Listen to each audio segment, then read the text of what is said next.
Typical beginner mistakes. Hopefully, you've already absorbed a wealth of knowledge from our poker lessons. There's still much to learn. In fact, you'll never stop learning about poker. Before moving on to the next stage of your poker development, let's review some of the typical mistakes that beginners make when playing Texas Hold'em. Although one or two of the mistakes we're going to mention are relevant to no-limit Hold'em, the majority are applicable to all forms of Hold'em in addition to other poker formats. Please use this lesson as a guide so that you don't fall into the same traps. If you are interested in poker and still haven't found a perfect training reference, subscribe us and progress step by step with us. The top 10. Typical beginner mistakes. In no particular order, here are our top 10 typical beginner mistakes. 1. Playing too many hands. One of the main mistakes new players make is feeling like they have to play every hand. They may become impatient, feel left out of the action, or don't want to look weak in front of their friends. It could also be that they just don't know any better.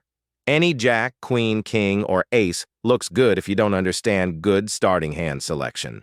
The problem with playing too many hands is that you are actually only going to hit the flop a small percentage of the time, and even if you do hit the flop, it's hard to know if your hand is the best. Until you understand how to play beyond the cards, you will mostly be playing based on what you are dealt, and if you are involved in too many pots, the next thing you know, all of your chips will be gone. 2. Playing scared. While some beginners play with reckless abandon, many play with fear. Having not played many hands, new poker players are often afraid to make a mistake, or they simply are afraid to lose. Because of this, they will fold until they know they have an unbeatable hand. Fear can also manifest itself into paranoia, where a player assumes that anyone betting aggressively must have a monster hand, often referred to as monsters under the bed, and they will fold all but the best possible hands. The only way to get over this is to log in time at the poker tables and practice trusting your instincts. 3. Getting committed to a hand. Because of the competitive nature of poker, beginners think that poker is like other sports where giving up is considered a bad thing. While you shouldn't play passively, poker is not like other sports, and it is often the correct play to fold. When you first start playing poker, it's easy to get emotionally attached to a hand. This might be a pre-flop hand like a pocket pair or making a pair on the flop. You stay in a hand because you don't want to get bluffed out of a pot or look weak, or because the competitor in you says there is no way to win if you fold.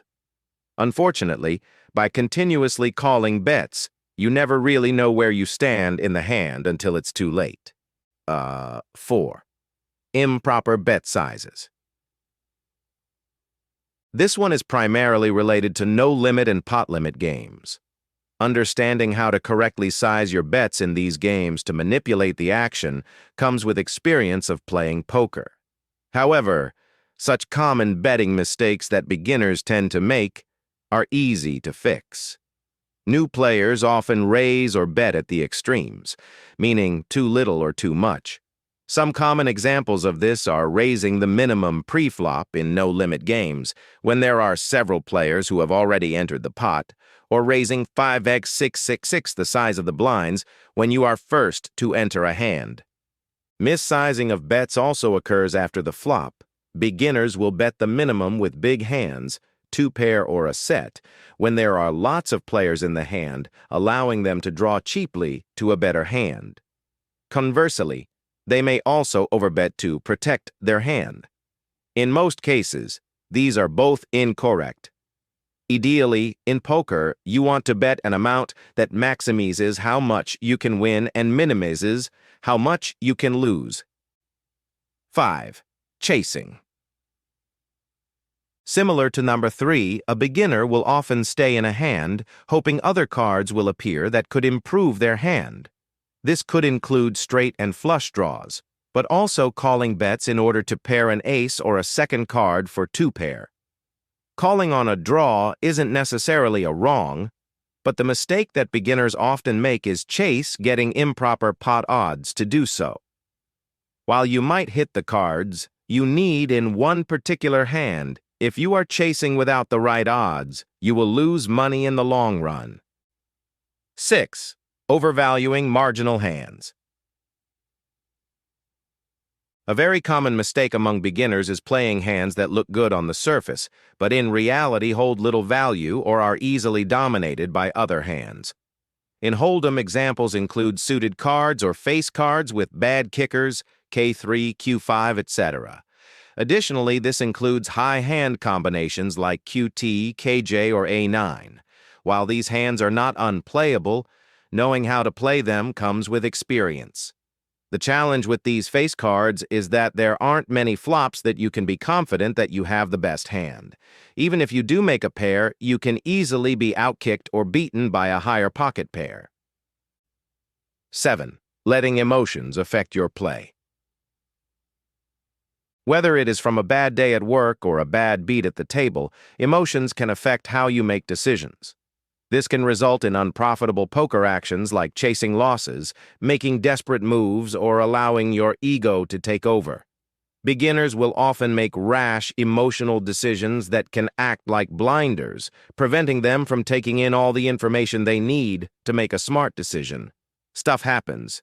So if you feel like you are starting to make emotional decisions in a poker game, just take a step back and reset your mind. 8.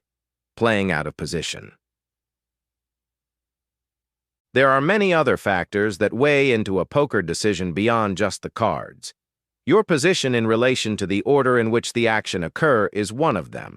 Being able to act last in a hand allows you to see how everyone else is going to act before making your decision. This is a very powerful concept. The mistake beginner poker players make is entering a pot or calling a raise out of position without a plan. They get lost in the hand because they don't have enough information about where they stand. 9. Bluffing too much. Some players who are new to the game think poker is all about bluffing. While it is satisfying to bluff someone out of a pot, you should develop an optimal percentage of bluffing in order to not become predictable. For a bluff to work, your opponents need to think you have a real poker hand. If you are always bluffing, your bluffs will not be believable and people will start to look you up. Another component to bluffing is that your bets need to tell a believable story, and you should be representing a particular hand instead of just random aggression. 10. Playing above your bankroll. Even if you are only playing poker recreationally, it is still important to manage a poker bankroll. Most beginners do not understand the role that variance plays in poker. You can be playing great, but still go through a long losing streak. If you don't manage your poker money properly and play within your limits, you will burn through your money. Even if you develop the skills to play at a higher level, if you don't have the bankroll to withstand the inevitable variance that comes with poker, you will go broke. Mistakes are an opportunity to learn. Mistakes at the poker table can prove costly, but as a beginner you should see them as an opportunity to learn. Don't worry if you're guilty of making any of the mistakes listed in this lesson. Everyone who plays poker makes mistakes all the time. Skilled poker players just make fewer mistakes. Hopefully now you know what needs improving and what parts of your game you should consider working on.